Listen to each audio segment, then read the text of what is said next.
Welcome back, everybody, to pod number 16 of the Squad Pod.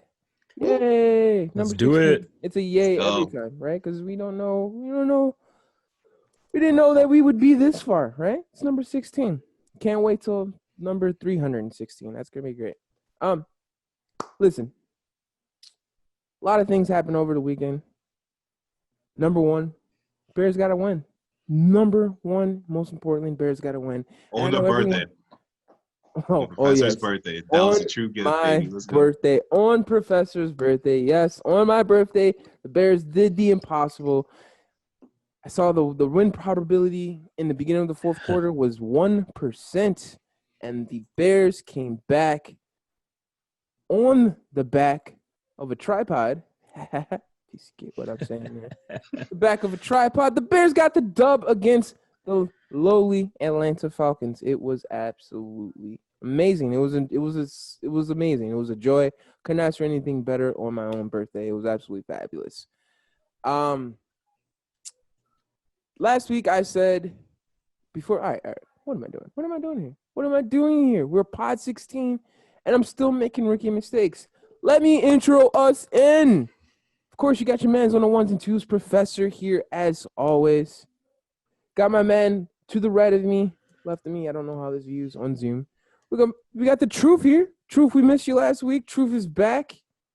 Yes, Truth, sir. we had a little fun in your absence. I hope you caught the last spot. I You loved saw it. that? I loved it. You like your new segment? It was accurate. I State. sent you guys a text. I told you, like, you sound like a bunch of Chucks trying to mimic like Shaq Charles or Barkley. something.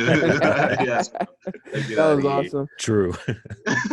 Got my man DGB Derek. What's How you up? doing today, my guy? I'm good. Awesome. White chocolate in the building. We are missing Porky today because Porky is busy doing daddy daycare work with Sausage Link and him, just him two today. So keep Porky in your prayers as he goes through this journey, this daddy duty. But the Bears got the win.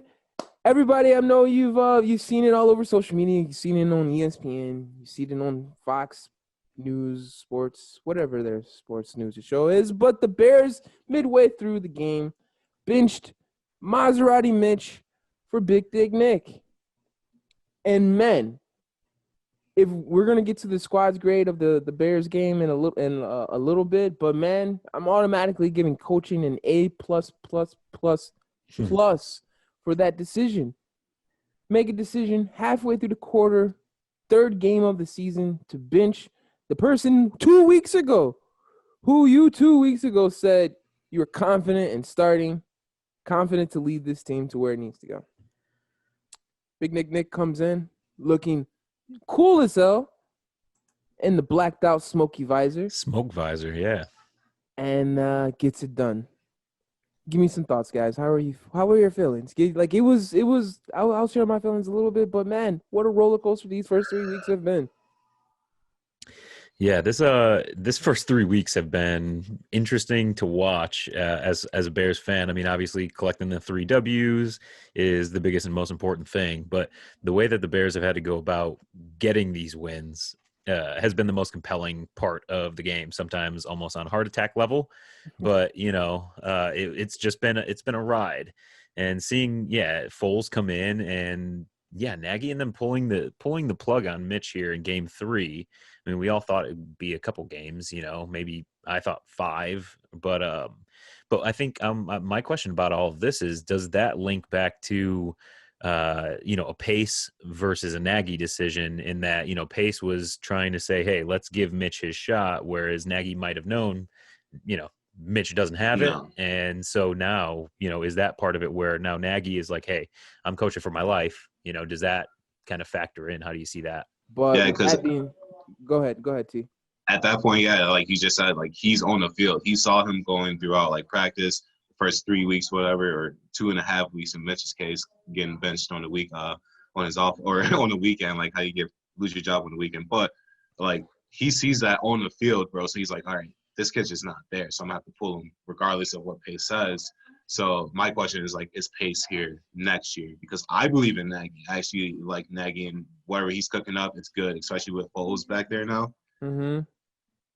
Yeah. Crazy, whole different look of the Yeah. Bears right now, dude. Yeah. 1,000%. You're But not wrong. Pace, I don't think that was Mitch was his call, and if that's your call, dude, you're just setting us up for failure for the rest of the year. And it's like now Mitch was benched by what we assume is Nagy. We get to the playoffs or Super Bowl maybe. Totally different look on this now, Prof. You see this? Pace gets the You're in the boot, and then Bears stream? Nagy Wait, hold up, stays. hold up, Like hold I'm up, not hold opposed. up, go back. Are you trying to hop on our Bears wagon here? We're just 'Cause that was cooking 3 right weeks now. ago that you had your chance to hop We're just on. cooking right now. It's just heating up the water right now. It's not fully cooked, right? Like, hold up. Can't present the meal yet. Show me some more numbers, and then we're talking. So through his first, what's 23 plus 12? What is that? 35 games. 35. Mm-hmm. So through his first 35 games, Nagy is 23-12. That's better than Lovey, who was 19-16. Tressman was 13-19. Fox was 10-25. Ditko was 18-17. Like, we can go on and on. This is one of the hottest Bears starts to a new coach in quite a minute. So yeah, Nagy is Nagy's good. Whose very call good. was it to get Foles? It's the question.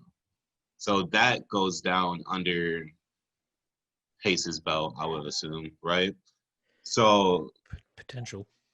right, but I mean that's a great pickup. Like you look at Foles' background and like where he's going to take us. I'm confident this man's going to take us to the playoffs because like you see the run he had with the Eagles, right?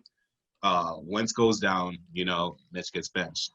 He takes that team over, takes them to the Super Bowl, whatever. He's the underdog, but like you see this dude's past and like the road up into that Super Bowl point. Like this dude was an underdog in high school. He ran some shitty like 40s, like it was like a 5.14. He wasn't quick, but he was a pocket passer. He's accurate, and he's got that swagger. He's got that mentality and that mentality that the Bears need, bro. Like he can bring what he had in the Eagles to the Bears. Like we as a team, them as a team, they can do it for sure because our defense is already lit. We got receivers that are stars. They can catch the ball. They just need someone who's accurate and has that swagger that can throw it. And that's Foles, bro. I'm all for that. So that's under Pace's belt. But other than that, like that dude can go, but Nagy can stay. That's just how I'm feeling right now. So. Fire. See? Fire. It'll be interesting to see with Foles, though. I mean, it's underdog, obviously, man. I know, but it's different types of quarterbacks, right? I mean, the biggest thing that they laud about Mitch and talk about is his running ability and, how much that opens up a game plan. Now, obviously, he has to hit his receivers in stride with his passes when he does escape the pocket. But Foles presents different problems to a defense. And so next week going into it, having a full week for the Indianapolis defense to prepare for Foles, who's more statuesque back there. Yeah. It presents different problems for the Bears on that side, knowing that we have to kind of game plan around that. So it'll be interesting to watch how this transpires with the Bears offensive line and knowing that part of it. This is why, like, I know, and you guys said this, I think, when I brought up the question either last pod or the pod before that about Cam Newton, where you guys are just like the whole thing was like, oh, he doesn't fit the scheme, doesn't fit Nagy's like just the whole play style, and it's like, okay, I know Nick Foles knows the system, I know he knows the playbook and things like that, but how does he fit it? You know what I'm saying? Like, yeah, that whole running that opens up, that is a huge part of it. You know what I'm saying? That having just having that ability just opens up the offense that much more. It's the knowledge, bro, of the QB. Like, this man has so much knowledge. The people he's played under, coaches and player-wise, like, he played behind Mike Vick. Vick went down. He knew the scheme of the offense for Eagles then. He got kicked off. Andy Reid picked him up, went to KC. He knew that playbook, bro. Under Andy Reid being, like, coached up. And then he got dropped and picked up again by the Eagles, playing under – and coaching up other QBs, younger QBs. He coached up Carson Wentz, before he went down. So it's like, bro, it's that knowledge that he has playing under all these different coaches, different play styles, bro. All right, he knows what he's doing out there, bro. He does. He really does. If he knows what he's doing, why was he on so many of those teams you just listed? Injuries, and just the opportunity. He didn't have the opportunity in KC. when he was with them because they just went the other route. They had another QB, right? He didn't really get a Alex start. Smith, I think it was at that time, Smith, right? right? Yeah. Mhm. So like opportunity and injury. He broke his collarbone when he went back to the Eagles or whatever. Yeah, just didn't have it, dude. So So he you was think just this being is it? Like, you underplayed, think this honestly. is besides I mean, obviously the Super Bowl is a golden moment. Like, you can't get Right. any better than that unless you Yeah. go again. But you think like for his career, like this is that moment again? Like, is this just another again, or is this like it? Like, can he actually be a starter through how many games we got left in the season? What was that, game 3? So what, 13 more games? Can he actually be a full starter for 13 more games and actually get us through? Because we've seen this Nick Foles before, coming off a bench Nick Foles and looking great. But Later in the season when too. teams, like DGB just said, when teams have a full week to prepare for you and they know it's just going to be you, what does that look like? So that remains to be seen. We will see. Again, I'm optimistic. Last week I was Placing my bets on that shit, bro. For last sure. don't talk about bets. I can't talk about bets right now. My gosh, I I'm lost in it. everything. Last week I said Mitch Trubisky was going to score 6 touchdowns.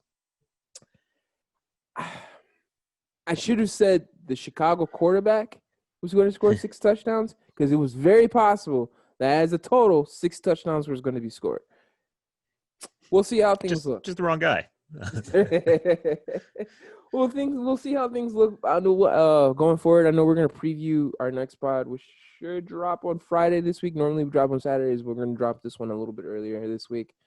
But we'll preview the Colts Bears game then. As for this Falcons Bears game, any other takeaways that you guys noticed before we get into like an overall grade? Yeah, I mean, I think we haven't talked about it a bunch, but on the defensive side of the ball, just making some timely plays and making just enough plays. Obviously, the Falcons were without Julio Jones, and Calvin Ridley really tore it up in the first half more so.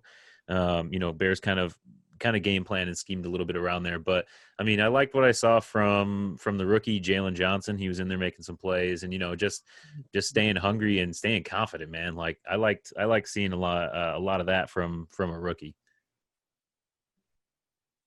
That is exciting for sure. More tight end action like we asked for, or like I asked for. Get Jimmy involved. You got Komet still. Wait, no, Komet's still healthy, right? Yeah. Yeah, Komet. Yeah, he's just not yet. You got those guys. Use them now. They're going to get utilized. So I'm seeing a victory against the Colts easily. Actually, it's the number 1 defense, but I'm feeling optimistic. They've got a very good offensive line. So in terms of creating sustainable pressure against Phillip Rivers, who can be prone to throwing interceptions, but the whole thing is, can they get consistent pressure? And that'll be, I think, the biggest battle for the Bears on that side of the ball. Anything else about the Bears that you guys want to talk about? Like, again, we'll do the preview of the Colts. Save all your hot takes for Thursday or for Friday, I should say. But any other Atlanta Falcon takes? Like, first of all, defense is. I don't know how we listen. I know they have weapons without Julio Jones. Still concerning that they got up so quickly on us. And ran the ball well. Yeah. Hill, that kid Hill, he's killing it. He's looking better than Gurley out there against the Bears defense. So that's impressive. Yeah, Gurley didn't look too bad, but again, Gurley's Gurley. Right? Gurley is definitely a former shell of himself. But any other takeaways that you guys saw? Again, I'm excited for that 3-0 start. Right, 3-0, 1-5 teams. That looks beautiful. 1-5 teams. We talked last week about our chances of getting to the playoffs. This just helps mightily. Definitely. But okay, that wraps up our Bear talk. That was awesome. Sticking with the NFL, huge news happened on Tuesday morning. It released that Tennessee Titans had how many? Three players and five personnel. Yeah, right. Like so a total staff, of 8. coach. Yeah, 8 people getting testing positive for COVID, and that immediately shut them down. They're saying up until Saturday. And then it also shut down Minnesota since they just played Minnesota. So far, I think Minnesota hasn't recorded any or said they recorded any positive tests yet. But as far as this Tennessee thing, this is like we all knew this was going to happen eventually. I mean, COVID is still here without vaccine and everything. So we knew it was going to happen eventually. But number one, I find it interesting that there's no like immediate plan. Like, and I get it. Like, no one knows what any of this is, so everyone's just going in blind. But we saw this with the Major League Baseball. We saw this with MLB with the Marlins, and they just kind of like just fought right through it and said, "Yeah, we'll just postpone these games and we'll play them later." And it kind of worked out for them. Yeah. I don't know. Totally different though. Yeah, Yeah, when you how would look you say? at when you look at the just the physicality of the games and the being able to reschedule those games. I mean, with baseball, they were able to. They already knew they had a condensed season, so they had some double headers built in there, and then they moved some of those games down to 7 innings instead of 9 for the double headers. So when they were able to reschedule some of those postponed games, they kind of were able to do that much more easily. Whereas with NFL, I mean, it's so physical. You can't ask. You can't ask these guys to play 2 games in a week. So then it's like, where are you adding in that other game? So on the other side of it, I think they have thought through a lot of this stuff because, yeah, I mean, we all agree this is inevitable. But now it's about seeing how far it spreads or how quickly they can stem it. They've been saying they've been doing a lot of contact tracing and all that, and have really gotten ahead of it that way. So with this next round of tests specifically, yeah, on Minnesota's side, if they can stay clean, then I think that's a very good sign in terms of the protocols with the NFL and testing and all that they do work, as best you can. So I think that's going to be the interesting part. And then otherwise, yeah, I mean, what do you do with this game? They can't practice until Saturday for, Yeah, Tennessee or Minnesota. So, their opponents, is that getting an easier dub? Is that, you know what I mean? Like, there's a it's lot of different things in play. it's got to be the easy dub because the NFL is the epitome of next man up. So it's especially if it's only three players. Like, I don't Right. see how you would, unless contact tracing comes back and it says like it's actually more than 3 players. We'll find that out within the next 24, 48 hours or whatever. But Mhm. if it's only 3 players, like, I don't see how you should. I mean, again, the whole practice thing. Yes, I Yeah, understand. you just Don't have to. practice until Saturday. They need the practice. They need all of the training and everything. That's super important. But again, if they take a bye essentially this week, Pittsburgh Steelers, which is who Tennessee is facing, has to Mhm. go the rest of the season without a bye. So you take a week for a bye, and then they're looking for playoff hopes as well too. So it's like you have 16, 18, 19 weeks of just straight grueling football with no break in between. And their bye week was like week 8, which is like one of the best bye weeks out there for teams. Right. So that just sucks on them. And they're just like, yo, we have nothing to do with this. So, Right. but Right. Would as it of come right down to a now, forfeit then? huh? Oh, I said, forfeit? an opportunity for a forfeit come into it being an You option? think not for 3 players, not unless it But was Derrick Henry, Ryan. Do mm, we know who players it was? actually, I it don't just think they came announced it. They. across. Oh, No, it okay. literally just came across because Adam Schefter tweeted it. It's Titans defensive tackle Daquan Jones, their long snapper Bo Brinkley, and a tight end Tommy Hudson. Oh, okay. So okay, yeah. So I mean, right now it's at 3 players, and they have to wait, because if people were tested and were negative, but then aren't contagious or then get it until however many hours later after that test, and then they go and they practice thinking or assuming that they're negative. So I think that's why they're trying to get out ahead of it and not let anyone in even until Saturday. So Right. with Right. these And next give it rounds of enough testing, time. yeah, they'll be able to really just like stop it, as opposed to just being like, hey, yeah, okay, only 3 have it for now, and then maybe something But worse happens. So you can't do this all season though. Like, how do you no, you like? can't. You Right, can't but like I mean, if 2 teams get it next week, you can't just Domino effect. They'll just keep going. It'll get bigger and right, bigger. So this one, is yeah, this is something huge to watch. Loki, this is right now. This Yeah. is just news, but depending on how they react to this could be season altering. To be honest, like, definitely yes, something within the realm of possibilities coming into the season. So it'll be good to see how this first go round ends up, and then hopefully, yeah, it seems like they're doing the right thing in terms of trying to do the right or trying to just have their precautions and everything set up. facts, facts. But still wild. Super. Um, let's see. Am I forgetting anything? I'm not even on an edible today. Bros, I don't know if you guys went back to watch that, but that was so bad. Never again. Never again. Sorry, guys. Oh, hey, guys. Hey, not you guys. Other guys. Hey, you watching. Thank you for watching. We really appreciate you. Well, we would really appreciate if you go follow us at DaSquad Chicago on Twitter, Instagram, and Facebook. My man DGB was on Sunday. He was on Twitter, live tweeting and talking to him. We would love other people to talk to him. Yeah, throw in your 2 cents. Right. My He's got takes some have great live been tweets, good man. to shitty. So I mean, Right. give me some shit or give me some props. There you go. Like 2 weeks ago, before his big blowout game, before the Indianapolis Colts teed off, this man tweeted, Paris Campbell will have a breakout game today. Literally. 1 quarter into the game. Yeah. Paris Campbell potentially has a season-ending injury. Yes. I'm in a breakdown game. Yeah, because he's broken down for the season. Not a breakdown. I like that. Yeah. So, hey, where else can you find things such as this? This is amazing. Right. It's amazing. Right. So go, I'm like a I said, reverse psychic. So follow. Hey, and we're also trying to get good at betting. I lost all my bets this weekend, so I think I'm starting to learn as far as which parlays to go for, which over-unders. The over-under for the this is quick betting segment. We're gonna work in betting somehow because it's getting huge. Betting is gonna be huge. It's fun. Also, it is. It's fun. Cheers to that. Yeah. But I bet you have Monday night Baltimore Ravens versus the Kansas City Chiefs. The over-under was 54.5 points.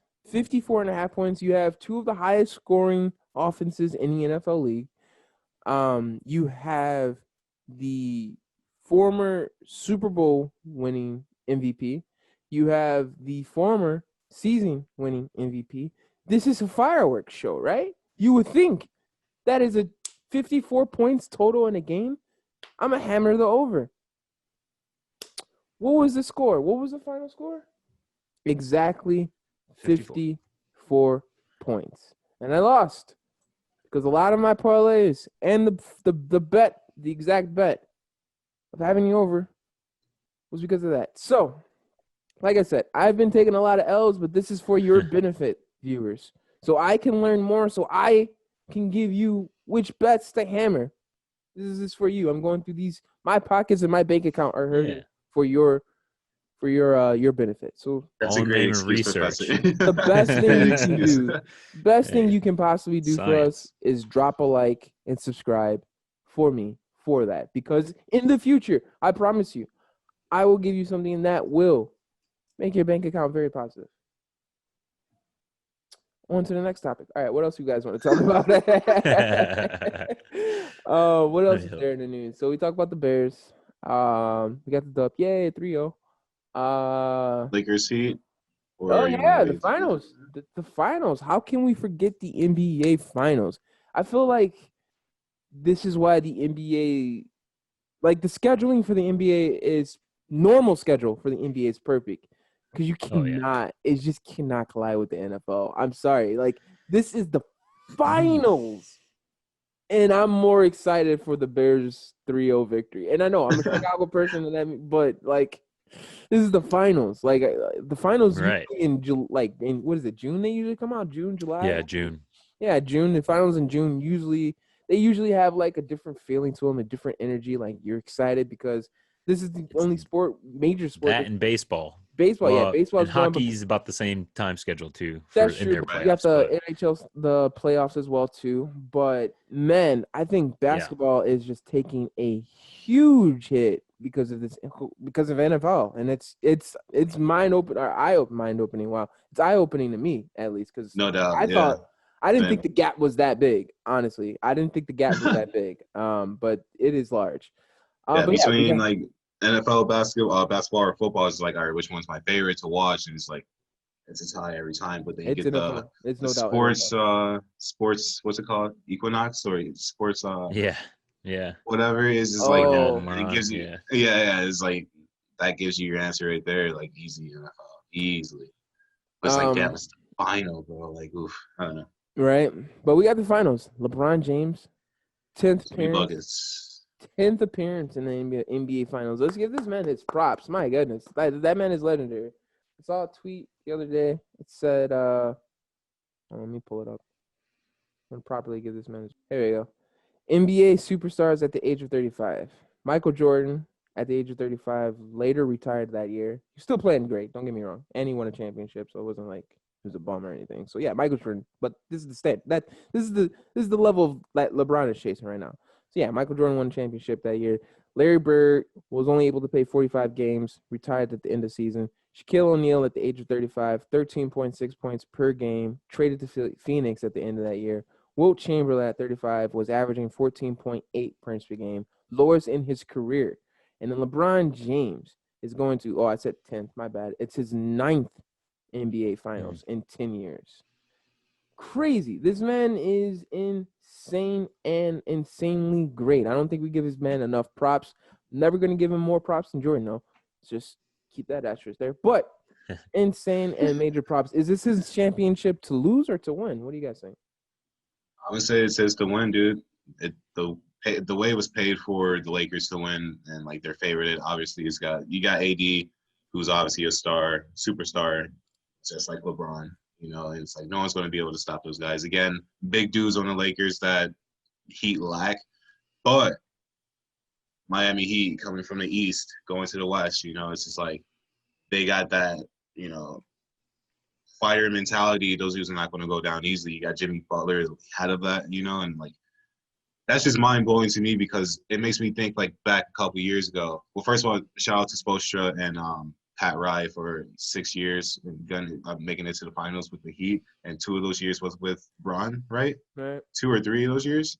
So like that was a really good team for Butler to go, but it's just like all right. Those years that the Bulls were in the playoffs, and we could have maybe won a championship with Rose, you know, Noah, Butler. Like maybe if Rose took the back seat a little bit more, Jimmy could have developed a little bit faster, got more of a role, done more on the team. It's like maybe we could have got there and beat Miami and LeBron and Wade in the big three. But it's just like I don't know. It's like all what ifs. Like what if Rose would have gave up the ball a little bit more to Jimmy. Yeah, I think look at this dude now.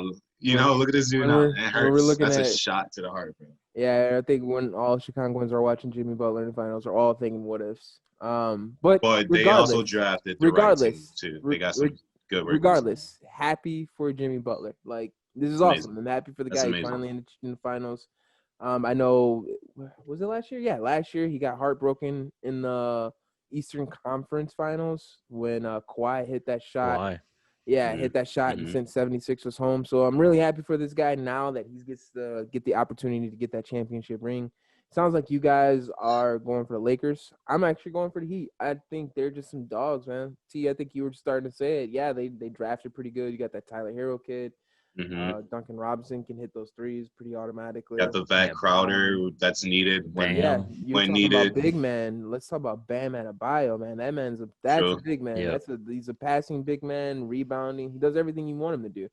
And that team just looks together. Dragic. Lakers has 3 of those though, dude. Like, I'm not. And one of them won't stop. AD won't stop. He's just going to keep going and keep going harder. Listen, AD is pretty much the only big man you can really talk about. Like Dwight Howard is a former shell of himself.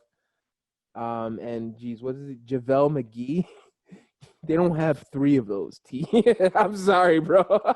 They don't have 3 of those. I'm sorry. Now, yes, they have 3. They're big men. They are, but they're not like.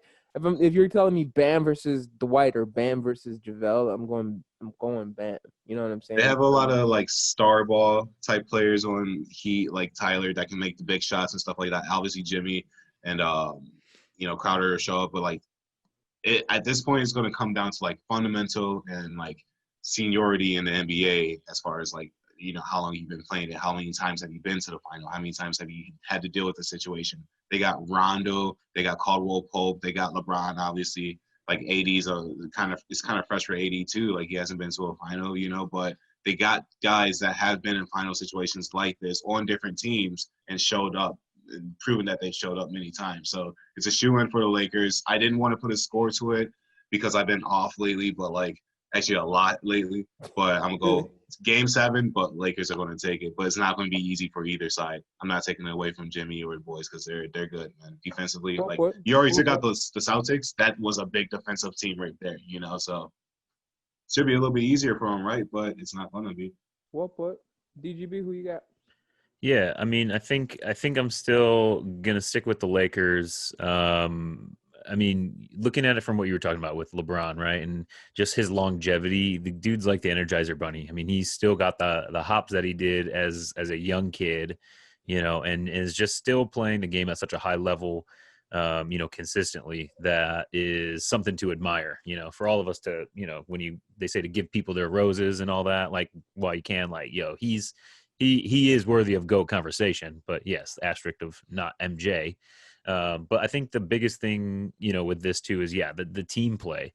And that's why I don't think the series is going to be, a runaway for the Lakers at all, because the Heat, Jimmy Butler has found his home. I think that's safe to say. They've surrounded him with players that are very like-minded, a coach and, the president, Pat Riley, very just like hard-nosed, like, this is the game and I'm going to go out there. 6 decades straight of NBA Finals appearances. Right. So you could say Pat Riley knows what he's doing. Yeah. So with all that, I think the Heat present a lot of matchup problems for the Lakers, just because the Heat are getting a lot of depth too out of a lot of their players too. Good minutes. But at the end of the day, I think Anthony Davis, I'm really interested to see him because he was in New Orleans, which, obviously not a title contender, wanted to get out of there, and ends up going to the Lakers and has this chance at a title shot that he's been desperately wanting to take, be on this stage. So I think for him, I'm most excited to watch him play and how he responds. And then on the other side of the ball, definitely Jimmy Butler, from their side, and just getting him, his respect that he's been due to. But he, that whole Heat team has been really impressive. I just want to see Rondo get another one, honestly. Rondo's that guy. Yep. He's like another CP3 guy type guy for me. It's like, damn, give that dude a championship, like a coach on the floor. He got him. He's got him for sure. Yeah. But okay, sweet. So you guys got Lakers. I still got Miami. I saw like a video of like Spoelstra's calling like his defense versus LeBron, and he knows how to build a wall and like make LeBron like not play LeBron's game. So I think that's going to be coached him for a while. Yeah, right. I think that's going to be interesting.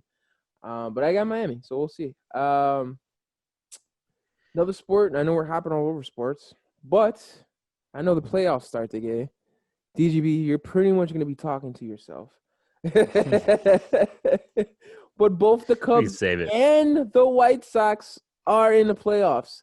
I've not watched one single baseball game, so I'm not even going to pretend like I know what I'm talking about here. But I'm going to go ahead and truth. Let's not lie. You too. You've not watched one single baseball game. But if the Cubs win and there's a parade, even with COVID, we probably still be there. Yeah, still be, because we love Chicago that much. Before. But DGB, can you let us in? Let us in on some knowledge on what's going on. I'll just keep this short and sweet for all of our sakes. But yeah, both the Sox and the Cubs are in the playoffs. A different playoff atmosphere this year that they're going into with bubble situations.